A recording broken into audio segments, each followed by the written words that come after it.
ఒక దగ్గర నిలబడి నీ వ్యక్తిత్వాన్ని ఆలోచించుకునే స్థితిలో లేవు కనుక వ్యక్తిగతంగా ప్రభు అయిన యేసుక్రీస్తు ఆ మధ్యాహ్న పూట వచ్చి ఆ వ్యక్తితో మాట్లాడుతున్నాడు.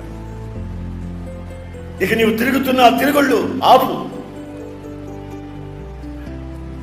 ఇక నీలో ఉన్న పాపపు దాహం ఆపు. 5 కుటుంబాలని పాడు చేసినా నీ దాహం తీరలేదు, నీకు తృప్తి కలగలేదు, జీవితంలో ఎలా ప్రవర్తిస్తున్నావో నీకే అర్థం కాలేదు. నీ పిల్లలు నీ అంత అయిపోయారు, అయినా నీ పరిస్థితి దారుణంగానే ఉంటుంది. ఆత్మల దాహముతో నజరేయుడైన యేసు ఒక లోతు బావి దగ్గరికి వస్తున్నాడు. ఆమె స్వయంగా చెప్తుంది, ఈ బావి చాలా లోతయ్యా. నువ్వా 33.5 సంవత్సరాల యవనస్తుడివి, అది యూదా వంశానికి చెందినవాడివి.